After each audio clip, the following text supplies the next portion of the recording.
بلکہ وہ پھر ایک جگہ پہ رکھا جاتا اور آسمان سے آگ آتی ہے اور وہ آگ اس کو ختم کر دیتی.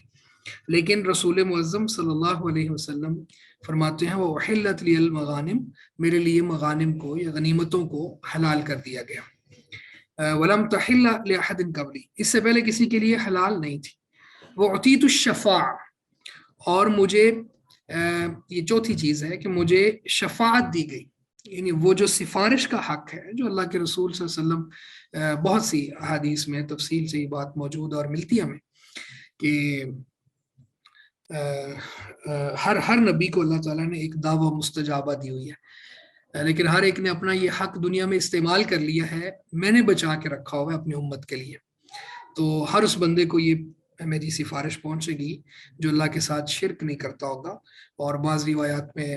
جو مجھ پر درود پڑھتا ہوگا، بعض روایات میں کتاب الاذان میں آپ نے پڑھا ہوگا، یہ آگے پڑھیں گے انشاءاللہ، کہ جو اذان کے جواب میں مجھ پر وسیلہ اور فضیلہ مانگتا ہے. تو یہ چوتھی بات ہے کہ شفاعت اور سفارش، اور اسی پر ہم تو جی رہے ہیں کہ رسول معظم صلی اللہ علیہ وسلم سفارش کریں گے، شفاعت حاصل ہوگی ہم گناہ گاروں کو. تو ایک بہت بڑا سہارا ہے یہ. اگرچہ بعض لوگوں نے تو صرف اس سہارے پہ آ کے بدعملی کا شکار ہو گئے اور بالکل نبی مکرم صلی اللہ علیہ وسلم کے طریقے کو بھی چھوڑ دیا، آپ کی سنتوں کو بھی چھوڑ دیا، اور آپ کے بتائے ہوئے فرائض کو بھی ترک کر دیا کہ بس ایک سہارا ہے. تو یہ سہارا اسی کو ملے گا جو کوشش کرے گا اور جو لا الہ الا اللہ کا صحیح معنوں میں حق ادا کرے گا. تو خیر یہ شفاعت کی بات ہے، سفارش. وَقَالَ النَّبِيُّ يُبْعَثُ إِلَىٰ قَوْمِهِ خَاصَّةً، فرمایا کہ ہر نبی اپنی ایک خاص قوم کی طرف بھیجا جاتا تھا. وَبُعِثْتُ إِلَى النَّاسِ عَامَّةً، اور میں پوری کائنات کے لوگوں کی طرف بھیجا گیا ہوں، یعنی عام لوگوں کی طرف. یعنی میں قرآن مجید میں بھی اللہ تعالیٰ نے کہا نا کہ نبی آپ اعلان فرما دیں کہ انی رسول اللہ الیکم جمیعا، میں تم سب کی طرف اللہ کا رسول. یعنی کوئی خاص ٹائم کے لیے رسول نہیں تھے، خاص علاقے کے لیے نہیں تھے، ٹھیک ہے، خاص قبائل کی طرف نہیں تھے.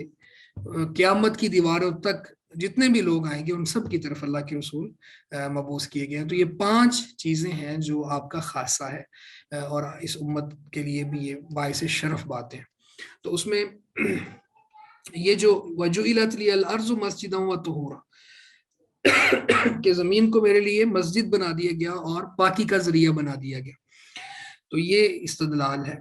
فرمایا کہ فَأَيُّمَا رَجُلٍ أَدْرَكَتْهُ الصَّلَاةُ فَلْيُصَلِّ، بس جو کوئی بھی اس کو نماز کا وقت پالے، فَلْيُصَلِّ، تو اس کو چاہیے کہ نماز پڑھے. اب دیکھیں نا، مسجد بہت دور ہو، وہاں جاتے جاتے نماز کا وقت نکلنے کا اندیشہ ہو، تو پھر جہاں موجود ہے وہیں پہ نماز پڑھ لے گا. ٹھیک ہے، تو یہ یہاں پہ تیمم کی طرف اشارہ ہے. اور اللہ رب العزت نے قرآن مجید میں تو خاص طور پہ وہ کہہ دیا نا کہ پانی نہ ہو تو پھر پاکیزہ مٹی کا قصد کر لو. اچھا، یہاں پہ کچھ باتیں ہیں کہ ایک بات تو یہ ہے کہ حسن تعلیم ہے، یعنی رسول اللہ صلی اللہ علیہ وسلم نے اب سکھانا تیمم ہے، لیکن کتنے خوبصورت انداز میں یہ چیزیں بتائیں آپ نے. اور اوتیت خمسا لم یؤتہن احد قبلی، یعنی میری امت کے لوگ بھی ہم خوش ہوتے ہیں نا کہ ہمارا خاصہ ہے، ہمارے نبی کا خاصہ ہے اور یہ چیزیں ہمارے حصے میں آئی ہیں. تو یہ حسن تعلیم بھی ہے اس میں. اور اسی طرح سے دشمن پر روب جو ہے یہ آپ کے خصائص میں سے ہے. ٹھیک ہے، تو اللہ کے رسول صلی اللہ علیہ وسلم جب موجود ہوتے تھے تو مسیرت شہر کا مطلب ہے ایک مہینے کی مسافت. اس وقت جو سفر ہوتا تھا وہ گھوڑوں پہ، اونٹوں پہ، پیدل اور اس طرح کا. تو 1 مہینے کی مسافت سے پہلے دشمن کو ابھی پتا ہوتا کہ اللہ کے رسول ہم تک پہنچیں گے 1 مہینے کے بعد، لیکن اس کے باوجود وہ بہت زیادہ پریشان ہو جاتا اور اس پر روب. اور ویسے بھی مشرک جو ہوتا ہے نا، اہل توحید کا اس پر ایک روب ہوتا ہی ہوتا ہے. تو خیر یہ آگے وَجُعِلَتْ لِيَ الْأَرْضُ کو اگر بات کریں تو زمین کا جو وہ حصہ جو پاک ہو اور جو قبر نہ ہو، تو یہ کچھ شرائط بھی ہوں گے اس میں. اور یہ جیسے مقبرہ، حمام، یہ پیچھے ہم پڑھا ہے، تو وہ مسجد ہے، وہاں پہ نماز پڑھی جا سکتی ہے. اور مٹی جو ہے پاکیزہ. اب یہ الارض کو طہورن کے ساتھ ہم ملا کے دیکھیں تو ایک بات سمجھ آتی ہے کہ یہاں خاص وہ مٹی مراد نہیں ہے جو ہمارے پاس ہوتی ہے. یہاں پہ سطح الارض مراد ہے. کسی جگہ پہ صرف ریت ہی ریت ہے تو وہاں پہ وہی طہارت کا باعث ہوگی اور تیمم وہیں پہ ہو جائے گا. کوئی جگہ ہے وہاں پہ پتھر ہی پتھر ہے تو وہ پتھر ہی سطح الارض ہے اور وہی تیمم کا کام کرے گا. یعنی آپ یہ دیکھیں کہ آپ نے یہاں پہ الارض کا لفظ بولا ہے تو الارض جیسی زمین ہوگی سطح الارض ہوگی, زمین کی سطح ہوگی, وہی تیمم کے لیے کافی ہوگی. اس کے لیے اب یہ نہیں ہے کہ ایک صحرا میں شخص موجود ہے اور اس کو مٹی نہیں ملتی اور وہ جنبی ہو گیا ہے اور نماز پڑھنا چاہتا ہے اور پانی بھی اس کے پاس نہیں ہے یا ہے تو پھر وہ بیمار ہو سکتا ہے تو پھر وہ اب ریت کی بجائے مٹی تلاش کرے گا. نہیں, یہ وہ ریت ہی اس کی سطح الارض ہے اور وہی وہاں پہ تیمم کا کام کرے گی. تو یہ بات بھی یہاں پہ ثابت ہوتی ہے. وفی حدیث حذیفہ رضی اللہ عنہ عند مسلم, اور صحیح مسلم میں حذیفہ رضی اللہ تعالیٰ عنہ کی روایت میں وَجُعِلَتْ تُرْبَتُهَا لَنَا طُهُورًا إِذَا لَمْ نَجِدِ الْمَاءَ, اور اس کی مٹی, اس زمین کی مٹی ہمارے لیے پاکی کا ذریعہ ہے, پاکی کا ذریعہ ہے. إِذَا لَمْ نَجِدِ الْمَاءَ, جب ہم پانی نہ پائیں. تو یہاں پہ چونکہ ہمارے علاقے میں اور مدینہ الرسول میں یہ مٹی موجود تھی, جیسے علی رضی اللہ تعالیٰ عنہ ایک دفعہ ناراض ہو کے چلے گئے تو فاطمہ سے پوچھا وہ کہاں ہے, تو فرمایا کہ ہمارے درمیان کو تھوڑی بات ہو گئی تھی تو وہ ناراض ہو کے چلے گئے. تو اللہ کے رسول ان کو تلاش کرتے کرتے ایک جگہ پہ پہنچے تو وہ زمین پر لیٹے ہوئے تھے. تو آپ نے کہا قم ابا التراب, اے مٹی والے اٹھو. تو گویا کہ مدینے میں مٹی موجود تھی. تو عمومی مصلحت اور عمومی حکم یہ ہے کہ سطح الارض ہی تیمم کے لیے ہوگی, یعنی ہر علاقے کا اپنا اپنا ہوگا. لیکن چونکہ مدینہ الرسول میں مٹی موجود تھی تو اس لیے فرمایا وَجُعِلَتْ تُرْبَتُهَا لَنَا طُهُورًا, کہ ہم اس کی مٹی ہمارے لیے پاکی کا ذریعہ بنا دی. إِذَا لَمْ نَجِدِ الْمَاءَ, جب ہم پانی نہ پائیں. اور علی رضی اللہ تعالیٰ عنہ سے مسند احمد میں ہے وَجُعِلَتْ تُرَابُ لِي طُهُورًا, اور میرے لیے مٹی کو پاکی کا ذریعہ بنا دیا گیا ہے. تو اس پہ انشاءاللہ مزید تفصیلات ہم پڑھیں گے, تیمم کا طریقہ بھی پڑھیں گے اور کچھ صورتوں میں کن کن صورتوں میں تیمم کیا جا سکتا ہے, کن میں نہیں کیا جا سکتا, یہ بھی انشاءاللہ پڑھیں گے. تو یہاں یہ تمہیدی کچھ باتیں تھیں جو آپ کے ساتھ میں نے کر دی ہیں. اللہ تعالیٰ ہمیں سمجھنے کی توفیق دے.